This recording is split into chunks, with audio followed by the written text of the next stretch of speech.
Good morning everyone. আজকে Sunday, Pritam বেরিয়ে গেছে সকাল সকাল অফিসে। পোকো এই ঘুম থেকে উঠলো জাস্ট, ওকে ফ্রেশ ট্রেশ করিয়ে ওর কালার পেন্সিল নিয়ে এখন যাচ্ছি আমরা নিচে, তাই না? মুয়া। চলো। ও এই ওকে বসিয়ে দিয়েছি এখানে কালার পেন্সিল দিয়ে কালার করতে, আর আমি এখন ওর জন্য কিছু খাবার বানাবো। এই এক প্যাকেট মাখানা নিয়ে এসেছিলাম, সেই মাখানা এই যে আজকে শেষ হলো। প্রত্যেক দিন অফিস যাওয়ার আগে একটু একটু করে রোস্ট করে ওর জন্য রেখে যাই, শুধু শুধু খাওয়ার জন্য। আর এর আগে একদিন এই রোস্ট করে এটাকে গ্রাইন্ড করে নিয়ে দুধে জাল দিয়ে খাইয়েছিলাম, তো বেশ ভালোই খায় ওটা। আজকেও ভাবছি একটু রোস্ট করে রেখে দেবো শুধু খাওয়ার জন্য, আর বাকিটা ওই সুজি দুধ সব কিছুর সাথে জাল দিয়ে একটু খাইয়ে দেবো। এই যে মাখানা সুজি বাটারে ফ্রাই করে রোস্ট করে এই যে বানিয়েছি গুড় দিয়ে দুধ দিয়ে একটা হালুয়া টাইপের। এখন এটা পোকো বসে বসে খাবে। তো এই আমাদের খাওয়া দাওয়া হলো, প্রিয়ান চলে গেছে ছাদে বাপির সাথে, মাসিও চলে এসেছে। এখন আমাদের রান্না শুরু হবে। গতকাল যে আমি মাছ নিয়ে এসেছিলাম তার মধ্যে পমফ্রেট মাছটা খালি ভেজে তুলে রাখা হয়েছে, এখন হবে আজকে শুটকি মাছ আর মাছ চচ্চড়ি। তো মাসির সাথে আজকে অনেকদিন পর আমার দেখা, গল্পও হচ্ছে। আমাদের বাড়িতে থাকার সময়ই হয় না, এক তো অফিস, তারপরে যেই ছুটিটা পেয়েছিলাম সেটা ওই অ্যাওয়ার্ড ফাংশনে চলে গেছিলাম, ওইটার জন্য ছিলাম না। আর আজকে বললাম তাই 2 সপ্তাহ পরে বোধহয় দেখা, না মাসি? 2 সপ্তাহ পরে আজকে দেখা। সেদিন আলমারি গোছাতে গিয়ে দেখলাম আমার প্রচুর এরকম চুড়িদার আছে যেগুলো আমার ছোট হয়ে গেছে, অথচ এখনও নতুনের মতনই।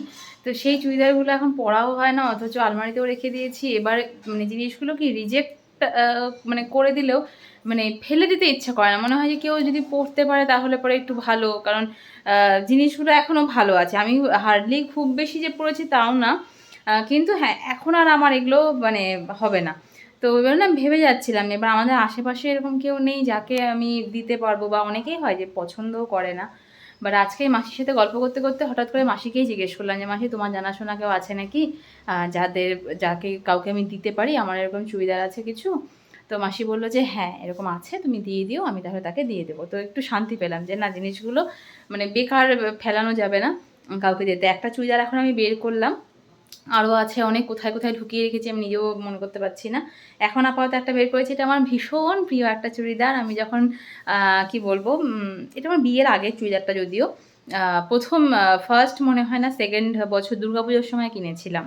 তো এটা দেখাই, এখন আর এরকম টাইপের আনারকলি টাইপের চুড়িদারগুলো পাওয়াও যায় না, তখন খুব উঠেছিল সেই বছর পুজোর সময়। তো এইটা একটা বের করে রাখলাম। এই যে এই চুড়িদারটা আমার ভীষণ প্রিয় একটা চুড়িদার, ওড়নাটাও হচ্ছে এরকমই। এটা এই যে পুরো ড্রাই ওয়াশ করেই রাখা, ড্রাই ওয়াশ করে রেখেছিলাম। কত সালে একবার দেখি, না সালটা লেখা নেই, যাই হোক। তারপরে আর এটা পড়াও হয়নি, কিছুই না, এমনি এভাবেই আছে।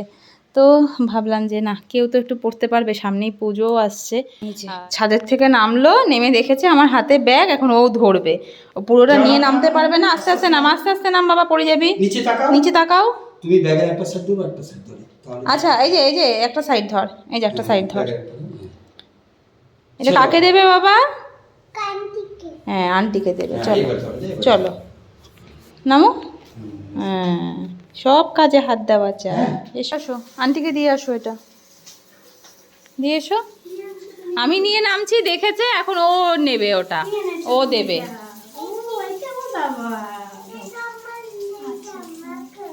হ্যাঁ বলো, রেখে দাও। হ্যাঁ আমার স্নান দান করে জাস্ট পুজোটা দেওয়া হলো, আর এই যে প্রিয়ান এখন উপরে আসবে। মানে পুরো সপ্তাহটা তো পায় না, এই আজকের দিনটা বুঝে গেছে যে আমি বাড়িতেই আছি। চলো চলো, চলে এসেছে। আমরা এখন কি করব? আমরা এখন একটু পড়াশোনা করব বাবা। খাবি বাদাম? খাবি? এনে, এটা বাদাম না, এটা আমন্ড। খাও খাও। আজকে আবার বেশ কিছুদিন পরে অনেক খেয়েছো? তুমি ফেলে দিয়েছো তো ওখানটাতে, তা আজকে আবার অনেক দিন পরে অনেক ফুল পেয়েছি, ভালো করে সুন্দর করে এখানটাতে সাজিয়েছি। তো এই আমরা এখন যাচ্ছি কোথায় বাবা? খেতে যাচ্ছি। পেয়েছে। খিদে পেয়েছে তাই এখন খেতে নিচে যাচ্ছি। এই যে ডিম মা দিয়েছে, জাস্ট সিদ্ধ। খেয়ে উঠলো আর এই হচ্ছে এই দাঁড়া তোকে দেখাচ্ছি মজা। এই হচ্ছে শুটকি মাছ, হনুমান। এই মাছ চচ্চড়ি, এই ডাল হনুমান। আর কালকে একটু মাছের ডিম ছিল। তুমি ছোট হনুমান। এখানে পেঁপে সেদ্ধ আর করলা সেদ্ধ। হনুমান। এখানে দাদুর সাথে বসে বসে ঝগড়া করে যাচ্ছে। হ্যাঁ তুমি ঝগড়া করছো? বড় হনুমান, ছোট হনুমান। আমি বলেছি তুমি কেন ওই আন্টির বাড়ি গিয়ে ঠান্ডা জিনিসটা খেয়েছো? হ্যাঁ তুমি বলনি কেন আমি ঠান্ডা জিনিস খাবো না? না, আমার খিদে পেয়ে গেছিল। বাড়িতে আমি বলেছি আর কোথাও গেলে ঠান্ডা জিনিস দিলে খিদে পেয়ে গেছে তাই। বলবে যে আমি ঠান্ডা জিনিস খাই না, আন্টি আমাকে ঠান্ডা জিনিস দেবে না। এই কথাটা তুমি বলবে, হ্যাঁ? দাদু তো ভুলে যায়। তো না আমার খিদে পেয়ে গেছিল তো আমি তো তাই টানতে চিনি খাবো। না বাবা, ঠান্ডা জিনিস চলো এবার ভাতু খাও।